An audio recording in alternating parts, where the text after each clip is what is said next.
Hello friends, இன்னைக்கு நம்ம movie சுபி கிச்சனில் ரவை உப்புமா எப்படி செய்யலாம்னு பார்க்கலாம். நான் இன்னைக்கு ரவை உப்புமாவில் கேரட் பீன்ஸ் எல்லாம் போட்டு இன்னைக்கு பண்ண போகிறேன். வாங்க எப்படி பண்ணலாம்னு பார்க்கலாம். அது செய்ய தேவையான பொருட்கள்: ஒரு கப் ரவை எடுத்துருக்குறேன்,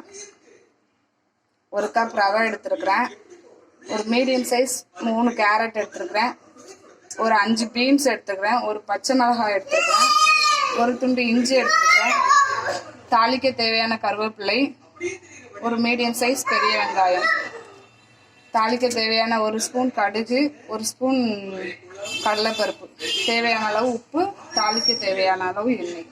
இப்போ வாங்க எப்படி செய்யலாம்னு பார்க்கலாம். இப்போ வாங்க அடுத்து செய்ய ஆரம்பிச்சிடலாம். சட்டி சூடாகட்டும். இப்போ ஒரு 3 ஸ்பூன் எண்ணெய் ஊற்றிக்கலாம்.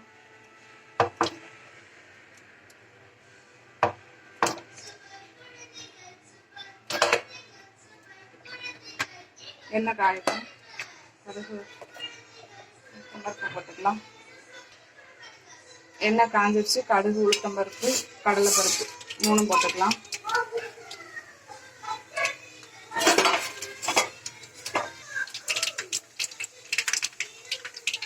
கடுகு பொரிஞ்சிருச்சு.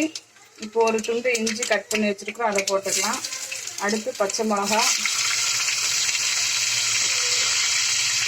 அப்புறம் கொஞ்சமாக கருவேப்பிலை, அப்புறம் ஒரு மீடியம் சைஸ் வெங்காயம் போட்டு நல்லா வதக்கிக்கலாம்.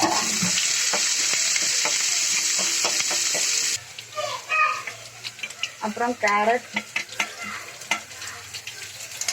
பீன்ஸ்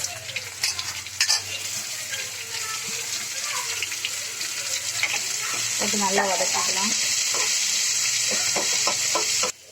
இப்போ வதங்கிடுச்சு. நான் இந்த கப்புக்கு 1 கப் ரவை எடுத்துருக்கிறேன், அதுக்கு 2.5 கப் தண்ணி ஊற்றிக்கிறேன்.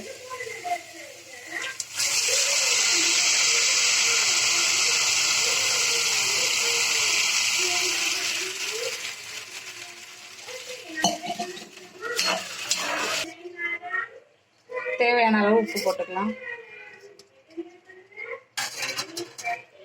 உப்பு மூடி போட்டு மூடி வச்சுக்கலாம்.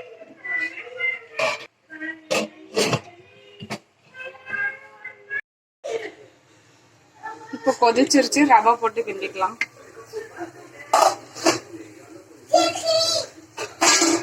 கொஞ்சம் கொஞ்சமா போட்டு கிண்டிக்கோங்க.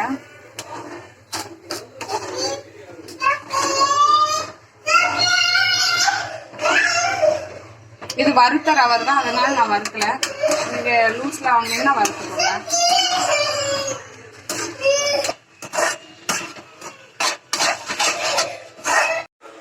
நல்லா கிண்டிக்கோங்க. கிண்டிட்டு ஒரு 10 நிமிஷம் மூடி போட்டு மூடிக்கோங்க.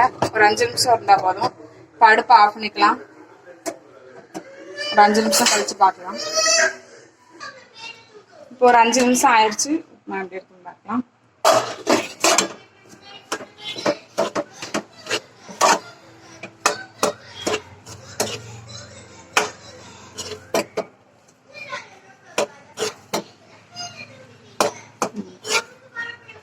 இப்போ சுவையான உப்புமா ரெடி.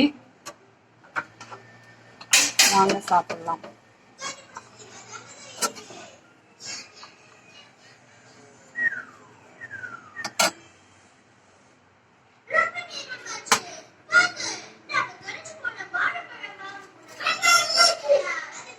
சுவையான உப்புமா ரெடி. இந்த உப்புமா உங்களுக்கு பிடிச்சிருந்ததுன்னா லைக் பண்ணுங்க, கமெண்ட் பண்ணுங்க, ஷேர் பண்ணுங்க. மறக்காம சப்ஸ்கிரைப் பண்ணுங்க. பக்கத்துல உள்ள பெல் பட்டனை கிளிக் பண்ணுங்க. தேங்க்யூ.